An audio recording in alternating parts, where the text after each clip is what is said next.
Well, hello, good people. Mark Holmes here, and as always, I want to say thank you all for watching, commenting, subscribing, and being part of the Joe Boo Sports Report. Without you guys, as well as you ladies, you know that this literally does not work. Hope everybody's going to have a great Thirsty Thursday. The weekend is right around the corner, as well as the beginning of the NFL league year, and the Dallas Cowboys are busy as always. But are the Dallas Cowboys about to do something that they have not wanted to do in forever? Although it's something that did help bring 3 Super Bowls. The Dallas Cowboys, who are those guys that I described a company at one time that always felt like we're such and such, and we've been such and such for all these years, and we don't change what we're doing. And there's been a lot of different companies that have been Fortune 500 companies that have had that attitude that are no longer in business because things change in the world. The way you do business changes, the price of things changes, the way you acquire materials and things and all that change. And if you cannot change with the dynamics of it, you become the dinosaur and you become extinct. The Cowboys have been on the we believe in our own guys. We believe in just drafting guys and you build them up and you make them players, and that's the way to do it. We don't believe in spending a whole lot of money on free agents. We figure that if we buy a whole bunch of inexpensive ones, that together, collectively, they'll make a great one. Or they believe in their guys too much and they hold on to them for too long. Instead of, while they still have value, letting them go get paid elsewhere, getting back a compensatory pick or draft picks, they end up running until the tires go flat, in which case they're getting nothing to replace them. We've seen now for several years, I will say the Eagles, I have to give them credit as much as I hate them, back in 2017, they were the first team that went out there. They went out and they got Jay Ajayi and stuff from Miami. They went out there and they brought in a bunch of hired assassins, and they went on to win the Super Bowl.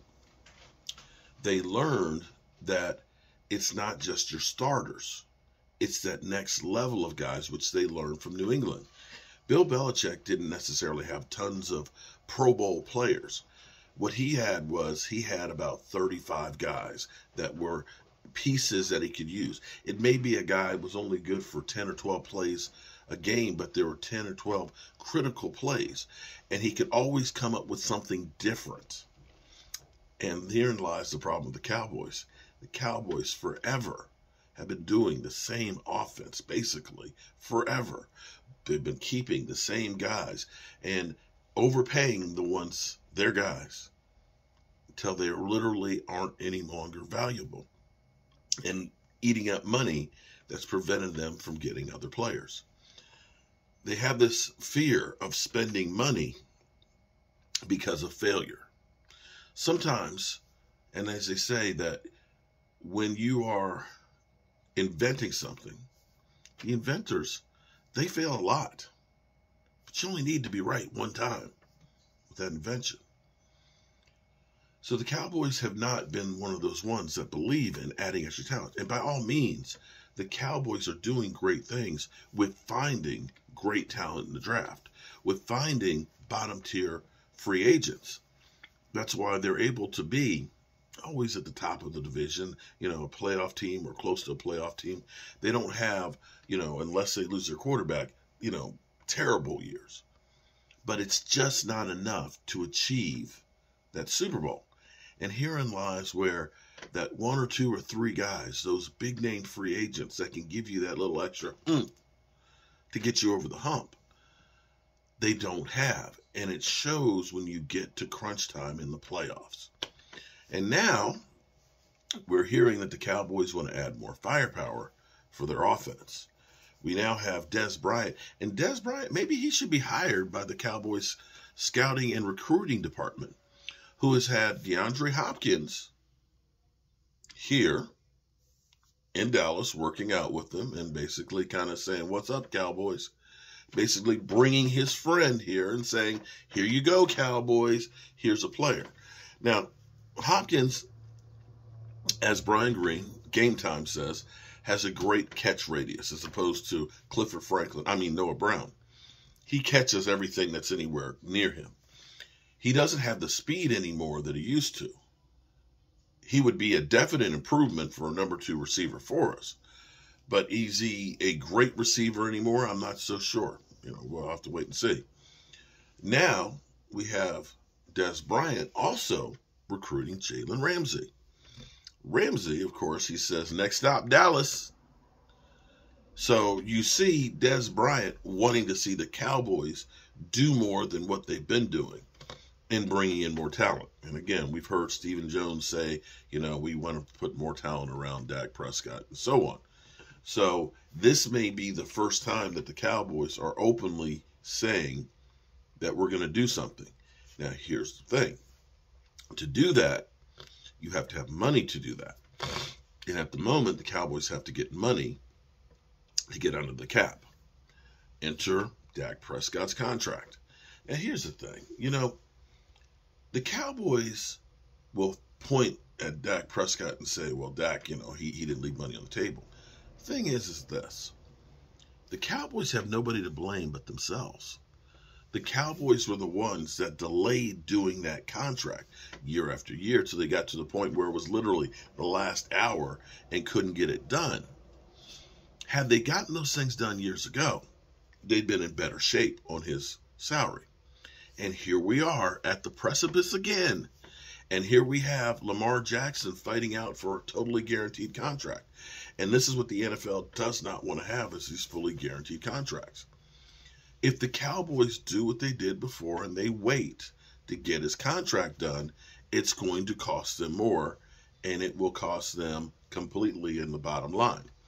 There's a lot of quarterbacks right now that are in the kitty about to get paid. And if the Cowboys get behind all that, they're late to the party, they're the ones that are going to have to pay the big cover charge. They would want to get this thing done like this week. You've got Lamar Jackson's situation, of course, is crazy. But if they don't get that deal done, sooner than later, they won't have the money to go ahead and sign these free agents that they say that they're going to do. And they're going to pay more money because the price is going to continue to go up. Now, Adam Shine, shout out to Adam Shine, here was his take on the Dallas Cowboys for improvements. Oops. Under the guidance of head coach Mike McCarthy. So, the Cowboys offense next season will be... It's going to be... Dak's fired up for the new look offense under the guidance of head coach Mike McCarthy. So, the Cowboys offense next season will be... It's going to be revamped. And I really think it's going to be a major improvement. I love that from Dak Prescott. I truly do. And while Mike McCarthy threw Kellen Moore under the bus at the Combine last week, saying he didn't want to arrest the defense and run the ball, just wanted to light up the scoreboard, which, by the way, is the point. Mike McCarthy's a quarterback guru. What Mike McCarthy did, and you see it on this brilliant board right here, what he did on offense in Green Bay with Brett Favre and Aaron Rodgers in his famous quarterback school, this is what Dak Prescott needs. Dak Prescott had a brutal season last year. I mean, I think he threw an interception during our first segment. One thing, though, here's what I find funny. Yes, he did throw quite a few interceptions. He did. But you know that Derek Carr only threw one more touchdown pass than he did in more games? He just got paid to go to New Orleans. Do you know Dak Prescott in 5 less games threw 8 more touchdowns than Daniel Jones, who just got his contract? Was it really brutal? Was it really brutal? And we all acknowledge that the Cowboys receiving corps was not good. Even the Cowboys, basically, by trying to call about Jerry Jeudy, about Brandon Cooks, hiring I can't even remember, and trying to get Odell Beckham. They knew that they did not have a good receiving corps for the quarterback to throw to. But be that as it may, we'll continue with that. 15 picks, tied for the most in the NFL. Listen, Dak needs a new voice This offense is going to be revamped, retooled, rejuvenated. I would also get rid of Ezekiel Elliott. I think they need another wide receiver. But if I'm a Cowboys fan, I'm energized. You're energized. Okay. So, definitely looking to get more firepower for Dak, in which case I can guarantee you he will have an even better season. The linchpin, of course, is having the money to do that. There are ways that they can get it. They're working on restructuring Tyron Smith's contract, which will give them some relief and give them a swing tackle, conceivably, if Terrence Steele comes back 100%, maybe even plays guard. I don't know. But you have a veteran that's been there and can play when healthy if he stays healthy. And if you can get him for the right price, then that's great. Jordan Lewis probably won't be returning. He'll be probably a cut for the Cowboys, which will get you about another $3 or $4 million there. They'll be probably restructuring other contracts. Zach Martin is like a yearly thing. And then you'll see what will they do about Zeke Elliott. Will they try and restructure his contract to get some cap room? Or will they just out and out cut him? Will they make him a June 1st? We'll see. Now, the mystery out there, of course, still is Lamar Jackson. Lamar Jackson, again, I believe the owners are basically saying together, we do not want fully guaranteed contracts. And unfortunately, Lamar Jackson is trying to get that fully guaranteed contract. And it's crazy that the Atlanta Falcons, within the 14 minutes of him being tagged, were already saying, oh, we're out. We're not even trying. 14 minutes? Let's listen in on Get Up to their thoughts on it. Officially placing the non-exclusive franchise tag on quarterback Lamar Jackson, who is now able to negotiate with other teams. And Baltimore has the right to match an offer or take 2 first-round picks as compensation. After that decision, their GM, Eric DeCosta, released a statement saying there have been many instances across the league and in Baltimore where a player has been designated with the tag and signed a long-term deal that same year. We will continue to negotiate in good faith with Lamar, and we are hopeful that we can strike a long-term deal that is fair to both Lamar and the Ravens. And it seemed as though within moments of the announcement that this tag had been placed, half the teams in the NFL came racing forward to make sure everyone knew that they're not going to be trying to sign Lamar Jackson. It's crazy. Which struck a lot of people as funny. Now, the first place, and by funny, I don't mean literally. Right. Kmart, you were the first person from whom I saw this news about Lamar Jackson yesterday. Fill in all of the details for us here. So it's not surprising that they put a tag on him. The non-exclusive, though, it's less than the exclusive one. And so you're looking at a $15 million difference. If you're the Ravens, you're looking at it like, well, if we're going to make up that $15 million, we're going to have to restructure, release other guys that you talk about a Devin Duvernay, you're talking about a Calais Campbell, like these are other Gus Edwards, like there are other guys on the team, like that money has to come from somewhere. So, but you're also thinking, you know what, we've been fair and offered competitive offers to Lamar. That's how, if you're the Ravens, this is how you feel. Now, keep in mind, there have been reports about different numbers all over the place. Go back to week 1. Diana Rossini reported that she spoke to Lamar Jackson after that Jets game, and Lamar told her, according to her report, that he had turned down 160. It was around 160, 180. So if you go back to week 1, so who knows? It had to have been more than 133 at the very least. The Ravens, that we at least know they've offered around 160, 180. But they feel like it's been fair. The Ravens feel like go out on the market, see what else you can get. They don't feel like this is over, because if you go out there and find another offer, we have the option to match it. But this is go test the market. And everyone at the comment I spoke to mentioned the issue with Lamar not having an agent is a big one. Why? Because an agent will go out there and ascertain who wants you and how much do they want you. They can do that work. So here's the thing. Lamar's looking at, let's say he wants 231 because Deshaun Watson got 230. Well, the Browns situation is not the same as the Ravens. The Browns have an owner in Jimmy Haslam who literally said, get me that guy. I want Deshaun Watson, come hell or high water. Well, we saw $230 million is what he got. if Lamar Jackson has an agent to go out there and say, is there another owner out there outside of Steve Bisciotti that wants my guy?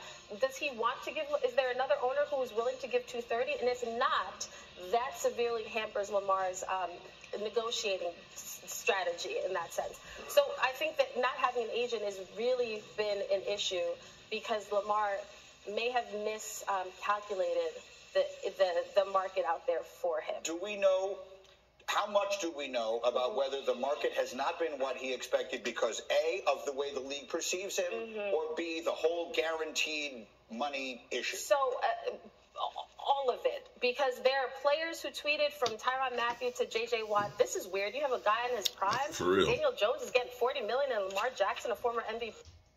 Tweet up there for you to Yeah. give everyone a sense for those who Kinda didn't see it. interesting. You've got JJ, players. we can put it up there. Why are all these teams Yep. so publicly out on Lamar and MVP in his prime at the most important position in the entire NFL? What am I missing here? Go Right, ahead. so you got those players. A lot of people feel like this is fishy.